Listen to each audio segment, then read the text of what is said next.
அனைவருக்கும் வணக்கம். இன்னைக்கு சட்டப்பேரவை கூடியிருக்கு. சட்டமன்றத்திற்கு வந்த திமுகவின் எம்எல்ஏக்கள் பார்த்தீங்கன்னா எல்லாரும் கருப்பு கலரில் ஒரு பேட்ஜ் அணிஞ்சிட்டு வந்திருக்காங்க. வாய திறங்க சிஎம் அப்படின்றது தான் அந்த பேட்ஜில் எழுதியிருந்த வார்த்தைகள். அது மட்டும் இல்லாமல் பதாகைகளை ஏந்தி கோஷங்களை எழுப்பியிருக்காங்க சட்டமன்ற வளாகத்திற்குள். அதில் அந்த பதாகைகளில் என்னெல்லாம் எழுதியிருக்குன்றதெல்லாம் பாருங்கள். வேற லெவலில் எழுதி கொண்டு வந்திருக்காங்க.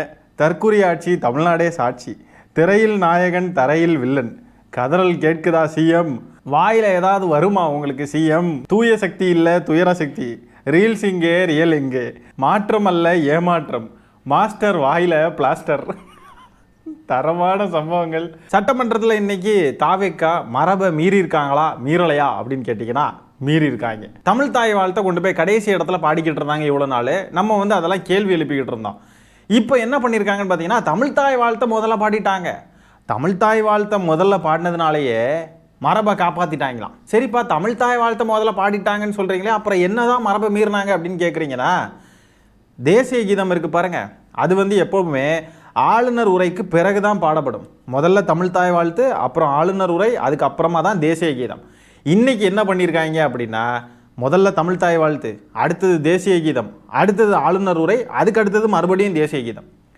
இங்கே பாருங்கள், தேசிய கீதம் 2 தடவை பாடியிருக்காங்க. இவ்வளோ நாள் இருந்த மரபே மீறி போயிருக்காங்க. இதுக்கு முன்னாடி தமிழ் தாய் வாழ்த்து பாடுறப்போ முதல்ல தமிழ் தாய் வாழ்த்து பாடுவோம் இல்லையா, ஆளுநர் உரைக்கு முன்னாடி தேசிய கீதம் பாடலை, தமிழ் தாய் வாழ்த்து கூடவே சேர்த்து தேசிய கீதத்தையும் பாடணும் அப்படின்னு சொல்லிட்டு இதுக்கு முன்னாடி ஆளுநராக இருந்த RN ரவி அவர்கள் அதுக்கு பிரச்சனை பண்ணி 3 தடவை வெளிநடப்பு செஞ்சுருக்கார். 3 தடவை நம்ம ஏற்கனவே பார்த்துருப்போம். ஆனால் இன்றைக்கி பாருங்கள், தமிழ் தாய் வாழ்த்து பாடுற இடத்துல அப்படியே தேசிய கீதத்தையும் சேர்த்து பாடியிருக்காங்க. இதில் நிர்மல்குமார், அமைச்சர் நிர்மல்குமார் வேற வெளியில் பேட்டியில் சொல்கிறாரு, தேசிய கீதம் பாடுறதுனால ஒன்றும் பிரச்சனை இல்லை, தேசிய கீதம் 2 தடவை பாடுறதுனால ஒன்றும் பிரச்சனை இல்லை அப்படின்ற மாதிரி சொல்கிறார். தேசிய கீதம் பாடுறதுனால பிரச்சனை இல்லை, இங்கே மரபு மீறப்படுது. இவ்வளோ நாள் ஃபாலோ பண்ணிக்கிட்டு இருந்த ஒரு மரபுன்றது மீறப்படுது. மரபை மீறதுக்கு தான் கேள்வி கேட்குறோமே ஒழிய தேசிய கீதம் பாடுறாங்க, ஐயோ இவங்கெல்லாம் ஆன்டி நேஷனல்ஸ் அப்படின்ற மாதிரி ஒரு முத்திரையை குத்திடுவாங்க. இவ்வளோ நாள் என்ன வழக்கத்தில் பாடிக்கிட்டு இருந்தோம், இவ்வளோ நாள் என்ன வழக்கமாக இருந்துச்சு, அந்த வழக்கத்தையே ஃபாலோ பண்ணுறதுல உங்களுக்கு என்ன பிரச்சனை, ஏன் அந்த மரபை மீறுறீங்க, மீறுறதை கேள்வி கேட்டால் ஆன்டி நேஷனல்ஸ் தான். அது மட்டும் இல்லாமல் இன்னைக்கு அந்த ஆளுநர் உரையில் பார்த்தீங்கன்னா, இன்னைக்கு உள்ள அர்லேக்கர் ஆளுநர் இருக்கார் இல்லையா, அவர் அரசு தயாரித்து கொடுத்துருக்கிற அந்த உரையை அப்படியே வாசிச்சிருக்காருங்க. எந்த வித தயக்கமோ எந்த மாடிஃபிகேஷனோ எதுவுமே இல்லை, அப்படியே வாசிச்சிருக்காரு. How is it possible? ஆனால் திமுக ஆட்சியில் இருக்கிறப்ப பார்த்தீங்கன்னா RN ரவி அவர்கள் எதையுமே வாசிக்கலை. 2023 ஆளுநர் உரையில் இருந்த மகளிர் முன்னேற்றம், மதச்சார்பின்மை, சுயமரியாதை, பெரியார், அம்பேத்கர், கலைஞர், இந்த மாதிரி சொற்கள் இருக்கு இல்லையா, இந்த சொற்கள் எல்லாத்தையுமே அவர் வாசிக்காமல் விட்டுருக்கார். அதன் பின்பு முதலமைச்சராக இருந்த MK ஸ்டாலின் அவர்கள் அந்த உரையில் இருக்கிறத தான் நீங்கள் படிக்கணும் அப்படின்னு சொல்லி பதிலடி கொடுக்க நேருக்கு நேராகவே உடனே ஆளுநர் அங்கேருந்து ரன்னிங் ரவி ஓடிட்டார். ஆனால் இப்பொழுது இருக்கக்கூடிய ஆளுநர் பார்த்தீங்கன்னா எந்தவித தயக்கமும் இல்லாமல் அதில் இருக்கிற எல்லா வார்த்தைகளையும் அப்படியே பேசுகிறாருங்க. இதெல்லாம் பார்க்கவே ஆச்சரியமாக இருக்குது. இந்த தாவேக்கா பாஜக கூட நல்ல இணக்கமாக இருக்கிறதெல்லாம் இங்கெல்லாம் தெரிய வருது பாருங்க. அது எப்படி ஆளுநர் எந்தவித பிரச்சனையுமே பண்ணாமல் அப்படியே எல்லாத்தையும் வாசிக்கிறாரு. 2023 இந்த கூத்தா 2024 என்ன பண்ணியிருக்காரு இந்த ரன்னிங் ரவின்னு பார்த்தீங்கன்னா, ஆளுநர் உரைக்கு முன்னாடி தமிழ் தாய் வாழ்த்து மட்டும்தான் பாடுறாங்க, தேசிய கீதத்தை பாட மாட்டேங்கிறாங்க அப்படின்னு ஒரு குற்றச்சாட்டை முன்வைத்து அவர் ஆளுநர் உரையை வாசிக்காமலே உட்கார்ந்துட்டார். அதுக்கப்புறம் சபாநாயகராக இருந்த அப்பாவு அவர்கள் பார்த்தீங்கன்னா ஆளுநர் உரையை அவர் வாசித்தார். அப்புறம் 2025 அதே கூத்து தான். இதே காரணத்தை முன் வச்சு ரன்னிங் ரவி ஆளுநர் உரையை வாசிக்காமல் ஓடிட்டார். அடுத்தது 2026 அதே தான். அவையின் தொடக்கத்தில் தேசிய கீதம் பாடலை அப்படின்னு சொல்லிட்டு உரையை வாசிக்காமலே வெளிநடப்பு செஞ்சிட்டார். ஆகவே இப்படி ஒரு வரலாறு இருக்குது, எக்ஸிட் வரலாறு, வெளியே ஓடின வரலாறு நம்ம ரன்னிங் ரவி அவர்களுக்கு. ஆனால் இன்றைக்கி பாருங்கள், ஆளுநர் எந்த வித குடைச்சலுமே கொடுக்கல, எந்த பிரச்சனையுமே இல்லை. அது மாதிரி மரபையும் மீறி பாஜகவுக்கு நல்ல குளிர்விக்கும் விதமாக மரபையும் மீறி காட்டிட்டாங்க. நம்ம பசங்க பாருங்கடா, இருந்த மரபையெல்லாம் மீறிட்டாங்க, எல்லாத்தையும் உடச்சி சுக்குனராக்குறாங்க பாருங்கடா அப்படின்ட்டு ஓனர்ஸ் நல்லா குளிர்காயும் விதமாக இன்னைக்கு மரபையும் மீறி இருக்காங்க. இந்த தாவேக காரணங்க என்னமோ தமிழ் தாய் வாழ்த்தை முதலில் பாடுவது மட்டும்தான் மரபு அப்படின்னு நினச்சிக்கிட்டு இருக்கானுங்க. இந்த தற்கொலைகளுக்கு என்னத்தை சொல்லி புரிய வைக்க, மரபை மீறி விட்டது இந்த அரசு அப்படின்னு சொல்லிட்டு பதிவு போடக்கூடிய ஊடகங்கள் எல்லாரையும் பார்த்து அட தற்குறிகளா, எங்க மரபு மீறினாங்க, தமிழ் தாய் வாழ்த்து முதல்ல பாடிட்டாங்கல்ல, அவ்வளோதானே உங்க மரபு, நீங்க கேட்டது நடந்துருச்சுல்ல அப்படின்ட்டு நம்ம பிச்சை போடுற மாதிரி பேசிக்கிட்டு இருக்கானுங்க. மரபு அப்படின்னா என்னன்றதே ஐடியா இல்லாத தற்குறி பசங்க. அந்த பேட்டர்ன் கொஞ்சம் கூட பிரேக் ஆகாம அதை அப்படியே கட்டி காப்பாற்றணும். ஆனா அதை செய்யாம பாஜகவுக்கு ஊதுகுழலா இருக்கக்கூடிய இந்த தாவேகா பாஜகவுக்கு என்னெல்லாம் பிடிக்குமோ அது எல்லாத்தையும் பார்த்து பார்த்து செய்யுதுங்க. தமிழ்நாட்டு மக்களுக்கு எல்லாம் பார்த்து பார்த்து செய்கிறாங்களான்னா இல்லை. அது மாதிரி இந்த ஆளுநர் உரையில் பார்த்தீங்கன்னா முழுக்க முழுக்க விஜய் புகழ் பாடும் விதமாக தான் அந்த உரை இருக்குது. விஜய் யார் தெரியுமா, விஜய் எவ்வளோ பெரிய விசில் புரட்சி பண்ணிட்டார் தெரியுமா, விஜய் வந்து அப்படியே அறிஞர் அண்ணா மாதிரி, எம்ஜிஆர் அவர்கள் மாதிரி, எல்லார மாதிரியும் ஒரு புரட்சி ஏற்படுத்திட்டார். என்ன பெரிய புரட்சி, என்ன புரட்சி இங்கே நடந்துச்சு, என்னமோ பெருசா பண்ணிட்டாரு, என்னமோ அப்படியே புரட்டி மாத்திட்டாரு அப்படி இப்படின்ட்டு இருந்து புகழ் பாடிக்கிட்டு இருக்காருங்க ஆளுநர். தமிழ்நாட்டை பத்தி எழுதி கொடுக்க சொன்னா தாவேக்காவை பத்தி எழுதி கொடுத்து பேச வச்சிருக்காங்க ஆளுநரை. இந்த ஆளுநர் உரையில சட்டம் ஒழுங்கை எப்படி பாதுகாக்க போறாங்க, புதுசாக என்னென்ன திட்டங்கள்லாம் கொண்டு வர போகிறாங்க, அதெல்லாம் பற்றி எதுவுமே இல்லை. முழுக்க முழுக்க தாவேக்கா புகழ் பாடும் ஒரு உரையாகவும் விஜய் புகழ் பாடும் ஒரு உரையாகவும் தான் இருக்குது.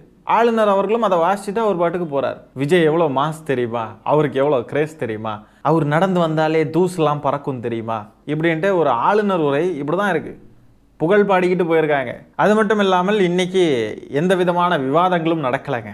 ஸோ டிசப்பாயிண்டடுங்க. ஆனால் பார்த்தீங்கன்னா 3 நாட்களுக்கு இந்த சட்டமன்ற கூட்டத்தொடர் நடைபெறும். என்னைக்கெல்லாம் பார்த்தீங்கன்னா வெள்ளிக்கிழமை, அடுத்தது திங்கள், அப்புறம் செவ்வாய். இந்த 3 நாட்களும் சட்டமன்றம் மீண்டும் கூட இருக்கிறது. ஆனால் என்னன்னு பார்த்தீங்கன்னா வினா விடை எதுவுமே கிடையாதாங்க, கேள்வி பதில் எதுவுமே இருக்காதான். என்ன அப்புறம் என்ன, 38 நாட்களில் 150 சிறுமிகளுக்கு பாலியல் கொடுமை நடந்திருக்கு, 130 கொலைகள் நடந்திருக்குங்க. இதெல்லாம் பற்றி இன்றைக்கி பேசவே இல்லை. இனிமேல் 3 நாட்களுக்கு வினா விடை வேற கிடையாதுன்னு சொல்லிட்டாரு சபாநாயகர். அப்புறம் எப்படி தான் இதெல்லாம் பற்றி கேள்வி எழுப்புறது, இதெல்லாம் பற்றி எப்போ தான் விவாதம் பண்ணுறது, இதுக்கு ஒரு முடிவு எப்போ தான் கொண்டு வர்றது, சட்ட ஒழுங்கை பற்றி இந்த ஆளுநர் உரையிலையும் எதுவும் குறிப்பிடலை, எதுவுமே இல்லை. அப்படியே கண்ணை மூடி காட்டில் விட்ட மாதிரி தான் தமிழ்நாட்டு மக்கள் இனிமேல் இருக்க வேண்டியதா. அவங்க நினச்சது தான் நடக்கும், அவங்க நினச்ச மாதிரி தான் எல்லாம் இயங்கும். கேள்வி கூட கேட்க விட மாட்டேங்கிறாங்க. இது ஏங்க மூஞ்சி எப்போ பார்த்தாலும் எதையோ பறி கொடுத்த மாதிரியே இருக்குது இவருக்கு. அப்படியே எதையோ பார்த்துக்கிட்டு எதையோ யோசிச்சுக்கிட்டு ஏன்டா சிஎம் ஆனோம், ஏன்டா இப்படி வந்து உட்காந்துருக்கோன்னு யோசிச்சுக்கிட்டு இருக்காரு போல இருக்கு. எதுக்கு ப்ரோ ஏன் ப்ரோ கொஞ்சம் ஆக்டிவாக இருங்க ப்ரோ. சபாநாயகர் ஜேசிடி பிரபாகர் அவர்கள் ஆளுநர் உரையுடைய தமிழ் வெர்ஷனாக அவர் படிச்சிருக்காரு. படிக்கிறப்ப பார்த்தீங்கன்னா முதலமைச்சர் அப்படின்னு பேசிட்டாருங்க. ஸ்டாலின்னு சொல்ல வந்துட்டாருங்க வாயில. தமிழ்நாட்டு மக்கள் மிகுந்த எதிர்பார்ப்புக்கு இடையில் படைபலம், பணபலம், அதிகார பலத்தை மீறி மாண்புமிகு முதலமைச்சர் திரு ஜோசப் விஜய் அவர்களின் தலைமையிலான இந்த அரசை தேர்ந்தெடுத்திருக்கிறார்கள்.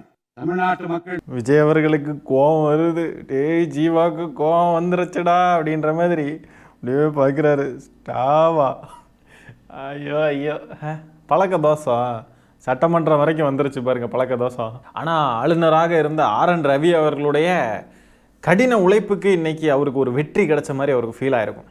நம்ம எவ்வளவோ நாளோ இதை ட்ரை பண்ணோமே, இன்னைக்கு இது நடந்திருக்கு, நம்ம இல்லைனாலும் இது நடந்திருக்கு, வாவ் சக்சஸ் அப்படின்ட்டு அவர் ரொம்ப மகிழ்ச்சியாக இருந்திருப்பார். பாஜக சங்கிகளையும் சங் பரிவார் கும்பலை சேர்ந்தவர்களையும் குளிர்விக்கும் வேலையை தவிர வேற என்ன வேலை தாவேக்காவுக்கு இருக்க போகுது? அவங்களெல்லாம் மகிழ்ச்சிப்படுத்தணும், குஷிப்படுத்தணும், அவங்க கொஞ்சம் கூட கோவப்பற்றக்கூடாது, வருத்தப்பற்றக்கூடாது அப்படின்ற மாதிரி தான் செயல்பட்டுக்கிட்டு இருக்காரு. இது என்ன திமுகவா இல்லைன்னா முதலமைச்சராக ஸ்டாலின் அவர்கள் இருக்கிறாரா? ஆஃப்டர் ஆல் விஜய் அவர்கள் தானே, ஆஃப்டர் ஆல் தாவேக்கா தானே. சங்கிகளை நோஸ் கட் பண்ணுறதுக்கெல்லாம் முதுகெலும்புன்னு ஒன்று இருக்கணும், தைரியம் திராணின்னு ஒன்று இருக்கணும். அதெல்லாம் இருக்கிறதுக்கு இவர் என்ன ஸ்டாலினா? ஆஃப்டர் ஆல் விஜய் தானே. தமிழ்நாட்டில் இன்னைக்கு ஒவ்வொரு நாளும் பல்வேறு பிரச்சனைகள், ஆனால் எத்தனை பிரச்சனை நடந்துட்டு இருந்தாலும் இன்னைக்கு முதலமைச்சர் கோட் சூட் போட்டிருக்கிறாரு, இன்னைக்கு முதலமைச்சர் வேட்டி சட்டை கட்டியிருக்கிறாரு, இன்னைக்கு முதலமைச்சர் டிஃபன் பாக்ஸில் லஞ்ச் எடுத்து வந்து சாப்பிட்றாரு, கோட்டையிலே சாப்பிட்றாரு, அவர் வாயில் அவரே வச்சு சாப்பிட்றாரு அப்படின்னு அவங்க கட்சியுடைய வர்ச்சுவல் அபியூசர்ஸ் எல்லாம் இப்படிப்பட்ட கண்டென்ட் எல்லாம் ட்ரோல் பண்ணிட்டு இருக்கிறாங்க, ட்ரெண்ட் பண்ணிட்டு இருக்கிறாங்க. அவர் வாயில் அவரே வச்சு சாப்பிட்றாரு, வெர்ச்சுவல் அபியூசர்ஸ், இந்த மாதிரிப்பட்ட வார்த்தைகள்லாம் சொல்லியிருக்காரு. நல்லா முரட்டுத்தனமான அடி தான் விட்டுருக்காரு உதயநிதி ஸ்டாலின் அவர்களும் வெளியில் வந்து பேட்டி கொடுக்குறப்போ. இன்னைக்கு இந்த ஆளுநர் உரை இருக்கு பாருங்க, இது விஜய் ஃபேன்ஸுக்கு அந்த வெர்ச்சுவல் வாரியர்ஸ் அபியூசர்ஸ் இருக்கானுங்க இல்லையா, அவனுங்களுக்கு அந்த உரை ஒரு கண்டென்ட் டூலாக தான் அவனுங்களுக்கு இது கிடச்சிருக்கு, கண்டென்ட் மெட்டீரியல். ஏன்னா ஆளுநர் பேசுகிறதெல்லாம் எடுத்து எடிட் பண்ணி கட் பண்ணி ராவணம வண்டா அப்படின்லாம் பிஜிஎம் போடலாம்ல. அண்ணா மாதிரி எம்ஜிஆர் மாதிரி ஒரு பெரும் புரட்சி இங்கு ஏற்படுத்திடா அப்படின்ற மாதிரி எல்லாமே புகழ் பாடிட்டு தானே போயிருக்காரு. இந்த தாவேகா எப்படிப்பட்ட கட்சி தெரியுமா, அது மதச்சார்பின்மை, சமூக நீதி, அப்படி இப்படி இப்படி அப்படின்னு அது எல்லாம் புகழ் பாடும் விதமாக தான் இருக்குது. அதெல்லாம் எடுத்து இந்த வெர்ச்சுவல் அபியூசர்ஸ்லாம் எடிட் பண்ணி ராவணம வண்டா அப்படின்ட்டு எடிட் பண்ணுறதுக்கு வசதியாக இருக்கும் இல்லையா. அதுக்காகவே இன்றைக்கி சட்டமன்றம் கூடுனது மாதிரி இருக்குங்க பார்க்குறதுக்கு. ஏதாவது உருப்படியான திட்டங்களோ இல்லை ஆட்சி நிர்வாகம் பற்றியோ ஏதாவது இருந்துச்சா? நீங்கள் வேணால் அந்த ஆளுநர் உரையை நீங்கள் பார்த்துருந்தீங்கன்னா உங்களுக்கு தெரியும். இல்லை நீங்கள் பார்க்கலான்னு சொன்னால் இனிமேல் போய் பாருங்கள், முழுசாக பாருங்கள். ஏதாவது உருப்படியாக இருக்கு. நீங்கள் பார்க்குறதே டைம் வேஸ்ட் மாதிரி தாங்க இருக்கும். ஏதாவது கொஞ்சமாவது உருப்படியாக ஏதாவது இருக்கா? ஒன்றும் இல்லை. முழுக்க முழுக்க தாவேகா புகழ், விஜய் புகழ் பாடிக்கிட்டு போயிட்டாரோ ஆளுநர். இதுவே திமுக ஆட்சி காலத்தில் திமுக என்னெல்லாம் செய்ய போகுது, திமுகவின் கொள்கை தலைவர்களான அறிஞர் அண்ணா அவர்கள், தந்தை பெரியார் அவர்கள், கலைஞர் அவர்கள், இவங்க பேரெல்லாம் வாசிக்கிறத கூட அவாய்ட் பண்ணுவார் நம்ம ரன்னிங் ரவி அவர்கள். இன்னைக்கு பாருங்க எல்லாத்தையுமே அப்படியே கொடுத்தது அப்படியே வாசிச்சிருக்காருங்க இந்த ஆளுநர். இதெல்லாம் பார்க்கறது தான் ஆச்சரியமா இருக்கு. என்னடா இது, ஆளுநர் வாசிக்கிறாருன்னா இப்போ இவங்களுக்கும் அவங்களுக்கும் ஏதோ டீலிங்ஸ் இருக்கு போலயே. பாஜக கூட நல்ல ஏதோ நெருக்கமான உறவு, மறைமுக டீலிங்ஸ், அண்டர் கிரவுண்ட் டீலிங்ஸ் ஏதோ இருக்கும் போலயே. அதனால தான் எந்த பிரச்சனையும் இல்லாமல் எல்லாம் சுமூகமாக போகுதே அப்படின்ற மாதிரி ஃபீல் ஆகுது. இனிமேல் சட்டமன்றம் கூட போகிற இந்த கூட்டத்தொடரில் 3 நாள் கூட போகிறதுல வினாவிடையே இருக்காதான். அப்படின்னா இந்த தாவேகா அரசாங்கம் பயந்துட்டாங்க. இவ்வளோ பயந்தா எப்படி? கேள்வி கேட்டால் பதில் சொல்கிறதுக்கு முடியாது அப்படின்ற ஒரு பயத்தில் தான் இப்படி வினாவிடை கிடையாது அப்படின்னு அறிவிச்சிருக்காங்க. அதுக்கு வேறு வித்தியாசமான காரணங்கள் வேறு. இப்போ யாராவதுலாம் கேள்வி கேட்குறாங்கன்னா அந்த கேள்விக்கெல்லாம் பதில் சொல்லணும்னா அது சார்ந்த துறையில் அது சார்ந்த கேள்விகளெல்லாம் கேட்டு அந்த அதிகாரிகள் கூடலாம் பேசி அதில் 1008 விஷயம் இருக்கும். அதெல்லாம் கரெக்டாக எடுத்துகிட்டு வந்து அதெல்லாம் அந்த ப்ராசஸ் ரொம்ப பெரிய கஷ்டமாக இருக்குங்க. அதனால தான் இந்த வினாவிடை கிடையாது அப்படின்லாம் சொல்கிறாங்க. அதுக்கெல்லாம் காலதாமதம் ஆகுமா? ஒவ்வொரு கேள்விகளுக்கும் பதில் சொல்கிறது, அதுக்கு வினாவிடை அதெல்லாம் பேசுகிறது, டிஸ்கஸ் பண்ணுறதெல்லாம் ரொம்ப கஷ்டமாயிருமா. சபாநாயகர் சொல்லியிருக்காரு, ரொம்ப சிம்பிளுங்க, ஒன்றும் இல்லைங்க, பொட்டு மாமாவுக்கும் எதுவும் பேச தெரியாது, சுற்றி இருக்கிற சட்டமன்ற உறுப்பினர்களும் எதுவும் பேச தெரியாது. பேசுனா யார் பேசுவா? அந்த கட்சியிலேயே யார் பேசுகிறதுக்கான ஒரு பொட்டன்ஷியல் இருக்கிற ஆள்னா செங்கோட்டையன் அவர்களுக்கு பேசுறதுக்கான ஒரு இது இருக்குது, அவ்வளோதான். வேற யாருக்குமே ஒன்றும் பேச வராதில்லை, பேசவே தெரியாது, எதுவுமே தெரியாது. ஆகவே இந்த லட்சணத்தில் தான் இந்த கட்சி இருக்குது. நடக்கிற கூத்துக்களையெல்லாம் நம்ம பார்த்துக்கிட்டு தான் இருக்கோம். 3 நாள் சட்டமன்றம் கூட தான், ஆனால் வினாவிடை கிடையாதான். அப்போ என்ன தான் பண்ண போகிறாங்க இந்த 3 நாள், என்ன தான் நடக்குதுன்றதெல்லாம் நம்ம பார்ப்போம். இப்படிப்பட்ட ஒரு பயந்தாங்குழி அரசாகவும் ஒரு சோஃபா மாடல் அரசாகவும் இந்த ஆட்சி நடந்துக்கிட்டு இருக்கு. அதுலேயும் பார்த்தீங்கன்னா உதயநிதி ஸ்டாலின் அவர்கள் பேட்டியில் சொல்கிறாங்க பேனிக் பையிங். இப்போ கூட அதிமுகலேருந்து விஜயபாஸ்கர் அவர்களை விலைக்கு வாங்கிட்டாங்க தாவேகா. இப்படி பேனிக் பையிங் செஞ்சுக்கிட்டு இருக்கு தாவேகா. ஏதாவது பேரிடர் காலங்கள்ல எல்லாம் பேனிக் பையிங் பண்ணுவாங்க. கடைக்கு போய் அரிசி வாங்குறது, அது வாங்குறது, இது வாங்குறதுன்னு பயந்து போய் பேனிக் பையிங் பண்ணுவாங்க மக்கள்லாம். அந்த மாதிரி நம்ம ஆட்சி கவிழ்ந்துடக்கூடாதுன்றதுக்காக அதிமுகவுடைய சட்டமன்ற உறுப்பினர்கள், அதிமுக காரங்களெல்லாம் பேனிக் பையிங் பண்ணிக்கிட்டு இருக்கு தாவேகா. ஆட்சி நிர்வாகத்தில் கவனம் செலுத்துறதை விட்டுக்கிட்டு இப்படி பேனிக் பையிங் பண்ணிக்கிட்டு இருக்கு அப்படின்னு சொல்லிட்டு உதயநிதி ஸ்டாலின் அவர்கள் விமர்சனத்தை முன் வச்சிருக்காங்க. ஆகவே இப்படிப்பட்ட ஒரு கேடுகட்ட சோஃபா மாடல் ஆட்சியாக தமிழ்நாட்டில் இந்த ஆட்சி நடந்து கொண்டிருக்கிறது. இந்த காணொலியில் நம்ம பேசியிருக்கிற விஷயங்களை பற்றி நீங்கள் என்ன நினைக்கிறீங்கன்றதை கமெண்ட்ஸில் பதிவு பண்ணுங்கள். இந்த காணொலியை நான் இத்துடன் நிறைவு செய்து கொள்கிறேன். நன்றி, வணக்கம்.